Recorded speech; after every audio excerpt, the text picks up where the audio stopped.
Hello दोस्तों, मैं अक्षय कुमार आप सभी का एग्ज़ाम टाइम आईक्यू चैनल पे स्वागत करता हूं।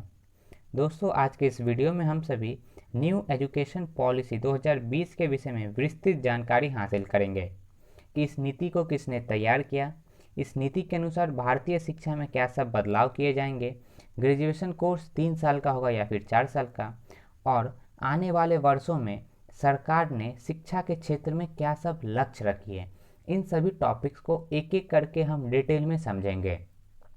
आप सभी इस वीडियो को ध्यान से देखिए और पूरा देखिए दोस्तों, क्योंकि शिक्षा हम सभी के जीवन का महत्वपूर्ण अंग है। और आप सभी से एक निवेदन है कि कृपया कर आप एग्जाम टाइम आईक्यू चैनल को सब्सक्राइब कर ले फ्रेंड्स। आइए आज का यह वीडियो शुरू करते हैं।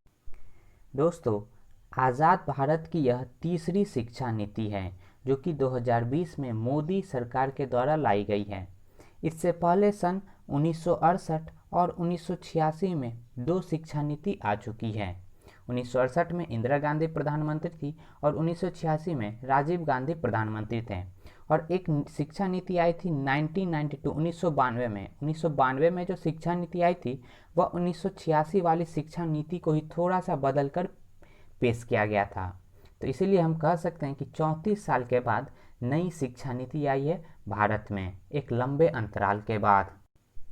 दोस्तों, जून 2017 में भारतीय वैज्ञानिक और पूर्व इसरो प्रमुख डॉक्टर के कस्तूरी रंगन की अध्यक्षता में एक समिति गठन की गई थी नई शिक्षा नीति पर मसौदा तैयार करने हेतु। और इस समिति ने 31 मई 2019 को अपनी रिपोर्ट MHRD मंत्रालय को सौंप दी थी, ministry of human resource and development को सौंप दी थी। और अब जाके नरेंद्र मोदी कैबिनेट ने डॉक्टर कस्तूरी रंगन की नई शिक्षा नीति के मसौदे को मंजूरी दे दी है। यही है डॉक्टर के कस्तूरी रंगन। अब देखते हैं फ्रेंड्स कि भारतीय शिक्षा में इस नीति के अनुसार क्या बदलाव किए जाएंगे। MHRD मंत्रालय का नाम बदलकर अब शिक्षा मंत्रालय किया जाएगा। Ministry of human resource and development का नाम बदल के मिनिस्ट्री ऑफ एजुकेशन किया जाएगा। और 6% GDP का, ग्रॉस डोमेस्टिक प्रोडक्ट का 6% एजुकेशन पर खर्च किया जाएगा। अब तक जो है 3 या 3.5% तक एजुकेशन पर हमारे भारतवर्ष में खर्च किया जाता था, लेकिन अब नया टारगेट रखा गया है 6% GDP का खर्च किया जाएगा। क्योंकि कुछ देश हैं जैसे कि भूटान, जिम्बाब्वे जैसे देश अपने GDP का 7% शिक्षा पे खर्च करते हैं। ब्राज़ील, साउथ अफ्रीका 5.5% खर्च करती है। और केन्या, मलेशिया जैसे देश भी अपनी शिक्षा पर 5% खर्च करती है GDP का। उसी हिसाब से इस नीति के अनुसार भारत भी अपने टारगेट रखिए कि GDP का अब 6% एजुकेशन पे खर्च किया जाएगा। नई शिक्षा नीति के अनुसार 10+2 सिस्टम को बदलकर 5+3+3+4 फॉर्मेट में किया जाएगा। यह हमें जानना बेहद ज़रूरी है दोस्तों कि 5+3+3+4 फॉर्मेट क्या है। तो पहले था कि सरकार हमारी शिक्षा पर 12 वर्ष तक नज़र रखती थी, 6 वर्ष की आयु से लेकर 18 वर्ष की आयु तक। लेकिन अब सरकार हमारी शिक्षा पर 15 वर्ष तक नज़र रखेगी, 3 वर्ष की आयु से लेकर 18 वर्ष की आयु तक। 10+2 में था कि हम 1 से 10वीं तक की पढ़ाई करते थे, फिर +2 के लिए साइंस, आर्ट, कॉमर्स में से कोई एक सा स्ट्रीम चूज कर अपनी पढ़ाई आगे जारी रखते थे। लेकिन अब इस सिस्टम को समाप्त किया जाएगा और नया फॉर्मेट होगा 5+3+3+4 फॉर्मेट। इसमें से पहला 5 वर्ष फाउंडेशन स्टेज के लिए रखा गया है। फाउंडेशन स्टेज में 3 से 8 वर्ष के बच्चे पढ़ेंगे। इन 5 वर्षों में से पहला 3 वर्ष होगा प्री प्राइमरी के लिए। बच्चों को खेल खेल में प्री प्राइमरी के स्टेज में पढ़ाया जाएगा। आंगनवाड़ी, नर्सरी और प्ले स्कूल प्री प्राइमरी की शिक्षा देंगे। इसके बाद 2 साल क्लास 1 और क्लास 2 के लिए रखा गया है। और एक अहम बात है कि फाउंडेशन स्टेज में बच्चों से एग्ज़ाम नहीं लिए जाएंगे। दोस्तों, फाउंडेशन स्टेज के बाद है प्री प्रेटरी स्टेज। यह स्टेज 3 वर्ष का होगा और प्री प्रेटरी स्टेज में 9 वर्ष की आयु से लेकर 11 वर्ष की आयु के छात्र पढ़ाई करेंगे। इन 3 वर्षों में कक्षा 3, 4 और 5 की पढ़ाई करवाई जाएगी। उसके बाद है मिडिल स्टेज। मिडिल स्टेज भी 3 वर्ष का होगा। 12 वर्ष से 14 वर्ष के आयु के बच्चे मिडिल स्टेज में पढ़ाई करेंगे और मिडिल स्टेज में कक्षा 6, 7 और 8 की पढ़ाई करवाई जाएगी। नई शिक्षा नीति के अनुसार कहा गया है कि बच्चे को कक्षा 5 तक मातृभाषा में पढ़ाई करवाया जाएगा और यदि संभव हो सके तो कक्षा 8 तक मातृभाषा में ही, लोकल लैंग्वेज में ही पढ़ाई करवाई जाएगी। मतलब कि अंग्रेजी भाषा में पढ़ाई करना अब अनिवार्य नहीं होगा, मैंडेटरी नहीं होगा। और यह बात अच्छी भी है दोस्तों, क्योंकि बच्चे अपनी लोकल लैंग्वेज, मातृभाषा में चीज़ों को अच्छी तरह से समझते हैं और समझेंगे भी। उन्हें पढ़ाई में मन लगा रहेगा और अधिक जानने में दिलचस्पी होगी। और अब छात्र कक्षा 6 से ही, मतलब मिडिल स्टेज से ही इंटर्नशिप, वोकेशनल कोर्सेज और कंप्यूटर कोडिंग जैसी पढ़ाई कर सकते हैं। इसकी भी नॉलेज ले सकते हैं मिडिल स्टेज से ही। दोस्तों, मिडिल स्टेज के आगे है सेकेंडरी स्टेज। सेकेंडरी स्टेज 4 वर्षों का होगा और सेकेंडरी स्टेज में 15 से 18 वर्ष के आयु के छात्र होंगे। इन 4 वर्षों में छात्र कक्षा 9, 10, 11वीं एवं 12वीं की पढ़ाई करेंगे। छात्र कक्षा 9 से ही अपने पसंद का सब्जेक्ट चूज कर पढ़ाई कर सकते हैं। मतलब कि जो नियम पहले कक्षा 11 से लागू होता था, अब कक्षा 9 से ही मान्य होगा, सेकेंडरी स्टेज से ही वह मान्य होगा। एक और चीज़, जैसे कि 10th बोर्ड एग्ज़ाम के बाद 11वीं कक्षा में एडमिशन के लिए छात्र साइंस, आर्ट या कॉमर्स में से कोई एक स्ट्रीम चूज करते थे, अब इसे भी समाप्त किया जाएगा। मतलब कि छात्र अब एडमिशन के वक्त बायो, फिजिक्स, केमिस्ट्री के साथ हिस्ट्री, पॉलिटिकल साइंस, ज्योग्राफी या फिर अकाउंट, बीएसटी जैसे सब्जेक्ट रख अपनी पढ़ाई कर सकते हैं। मतलब कि हार्ड सेपरेशन को ख़त्म किया जाएगा। जो आपको सब्जेक्ट लेना है, जिस सब्जेक्ट की आपको पढ़ाई करना है, वो सब्जेक्ट चूज कीजिए और उसकी पढ़ाई कीजिए। आप साइंस के सब्जेक्ट के साथ कॉमर्स की सब्जेक्ट भी रख सकते हैं या फिर आर्ट के सब्जेक्ट भी रख सकते हैं, ह्यूमैनिटीज़ के सब्जेक्ट भी रख सकते हैं, जो कि पहले ऐसा नहीं था। इस नई शिक्षा नीति के अनुसार अब यह मान्य होगा। सेकेंडरी स्टेज से अब एग्ज़ाम सेमेस्टर वाइज आयोजित किए जाएंगे और एक सेमेस्टर 6 महीने का होगा, मतलब कि साल में 2 एग्ज़ाम्स होंगे। सेकेंडरी स्टेज से त्रिभाषा फॉर्मूला लागू किया जाएगा। उदाहरण के तौर पे कोई छात्र गुजराती और इंग्लिश भाषा की पढ़ाई कर रहा है तो उसे तीसरी भाषा कोई भारतीय भाषा रखनी होगी। कोई विदेशी भाषा वो नहीं रख सकता है, इंडियन लैंग्वेज ही सेलेक्ट करना होगा। दोस्तों, अभी हमने 5+3+3+4 फॉर्मेट को पूरी अच्छी तरह से देख लिया है, जो कि नर्सरी क्लास से शुरू होकर 12वीं क्लास तक का थी। अब देखते हैं ग्रेजुएशन कोर्सेज में। तो ग्रेजुएशन कोर्सेज जो है फ्रेंड्स 3 वर्ष या 4 वर्ष की होगी।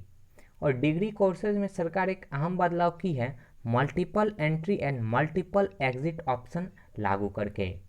पहली बार ऐसा किया गया है। इसे भी समझते हैं फ्रेंड्स कि यदि कोई छात्र ग्रेजुएशन में एडमिशन लेता है और 1 वर्ष बाद पढ़ाई छोड़ देता है, किसी भी कारणवश, पारिवारिक हो या फिर आर्थिक स्थिति के कारण उसे पढ़ाई छोड़नी पड़ती है, तो उसे सर्टिफिकेट डिग्री प्रदान किया जाएगा। उसी तरीके से यदि 2 वर्ष के बाद पढ़ाई छोड़ता है तो उसे एडवांस डिप्लोमा डिग्री प्रदान किया जाएगा।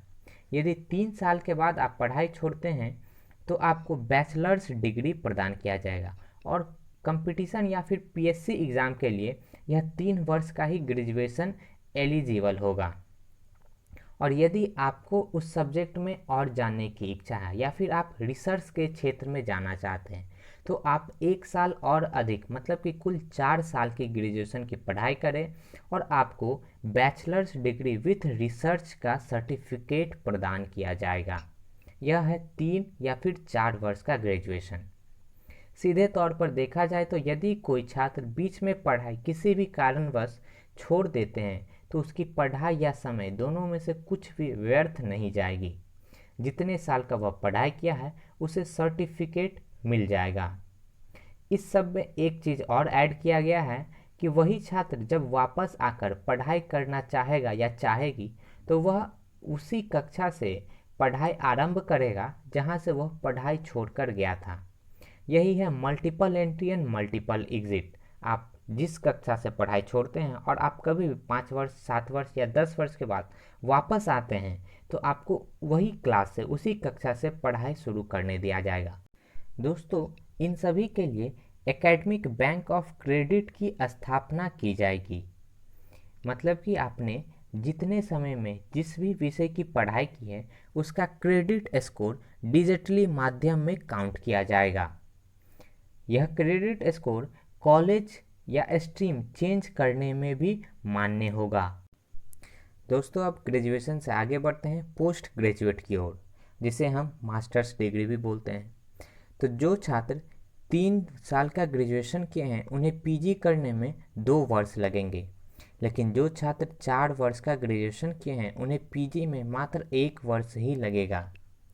मतलब कि ग्रेजुएशन और पोस्ट ग्रेजुएशन में कुल 5 साल लगेंगे, चाहे वो 3-2 का कम्बिनेशन हो या फिर 4-1 का कम्बिनेशन हो। 5 साल ग्रेजुएशन और पोस्ट ग्रेजुएशन के लिए फिक्स है। दोस्तों इस स्लाइड में आप सभी को मैं बहुत ही इम्पोर्टेंट चीज़ बताने वाला हूँ कि अब मास्टर्स ऑफ फिलॉसफी एमफिल के डिग्री को समाप्त किया जाएगा। अब तक छात्र ग्रेजुएशन, पोस्ट ग्रेजुएशन, एमफिल करने के बाद पीएचडी करते थे, लेकिन अब नई शिक्षा नीति के लागू होने के बाद ग्रेजुएशन, पोस्ट ग्रेजुएशन के बाद छात्र अब डायरेक्ट पीएचडी में एडमिशन लेंगे। अब एमफिल करने की ज़रूरत नहीं है, क्योंकि सरकार अब इस एमफिल के डिग्री को समाप्त कर रही है। ग्रेजुएशन कीजिए, पोस्ट ग्रेजुएशन कीजिए और डायरेक्ट पीएचडी में अब आप एडमिशन ले सकते हैं। दोस्तों अभी तक हमने एकेडमिक सेशंस को देख लिया, अब देखते हैं सरकार के ओर से और भी कुछ अलग बदलाव क्या सब हैं। तो सरकार अब AICTE, UGC और NCTE की जगह एक ही नियामक बोर्ड का गठन करेगी जो शिक्षण संस्थानों को दिशा निर्देश देगी। इसका नाम होगा higher education commission of India. यह HECI 4 भागों में होगा। इन सब के अलावा सरकार 2035 तक उच्च शिक्षा में ग्रॉस एनरोलमेंट रेशियो को बढ़ाकर 50% करेगी। 2035 की यह योजना है। वर्तमान में यह आंकड़ा 25.8% का है, तो समझिए तो इसे बढ़ाकर दोगुना किया जाएगा 2035 तक। और जैसे ही रेशियो को दोगुना करना है तो नई सीट जोड़ी जाएगी, तो इस सब के लिए सरकार 3.5 करोड़ नई सीटें भी जोड़ेगी।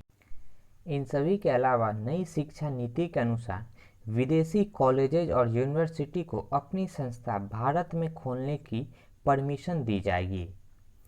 शिक्षा में टेक्नोलॉजी का इस्तेमाल को बढ़ाया जाएगा और अगले 15 वर्षों में जितने भी कॉलेजेज या फिर यूनिवर्सिटी का एफिलिएशंस है उसे समाप्त किया जाएगा और उन कॉलेजेज यूनिवर्सिटी को ऑटोनॉमी दी जाएगी, खुद की स्वायत्तता दी जाएगी कि वे अपने तरीके से कोर्सेज चला सकते हैं और डिग्री प्रदान कर सकते हैं स्टूडेंट्स को। यही है ऑटोनॉमी। तो ऑटोनॉमी को समाप्त किया जाएगा। यह एक बड़ा है, 15 साल है, क्योंकि पूरे भारतवर्ष का कॉलेज को जो भी है उसका ऑटोनॉमी को धीरे धीरे समाप्त किया जाएगा, इसीलिए इतना लंबा 15 साल का टारगेट रखा गया है।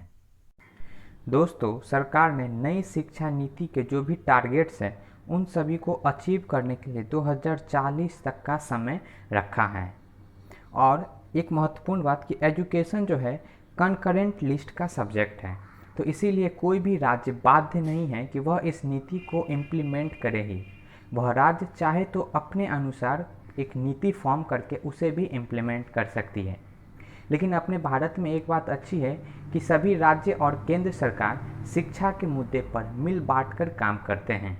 उम्मीद है कि सभी राज्य सरकार भी इस नीति को फॉलो करेगी और आने वाले वर्षों में, दशकों में उम्मीद है कि भारत में के शिक्षा में एक व्यापक, एक बड़ा बदलाव देखने को मिलेगा। दोस्तों आप सभी का यह वीडियो देखने के लिए बहुत बहुत धन्यवाद। दोस्तों यदि सरकार आगे भविष्य में राष्ट्रीय शिक्षा नीति पे और भी कोई नया अपडेट्स लाती है तो उन अपडेट्स का मैं वीडियो बनाकर आप तक ज़रूर लाऊंगा और लगातार मैं करंट अफेयर्स पे इसी तरह के वीडियो लाता रहता हूं। तो कृपया कर आप इसी कारण से एग्ज़ाम टाइम IQ चैनल को सब्सक्राइब कर ले फ्रेंड्स। Thank you.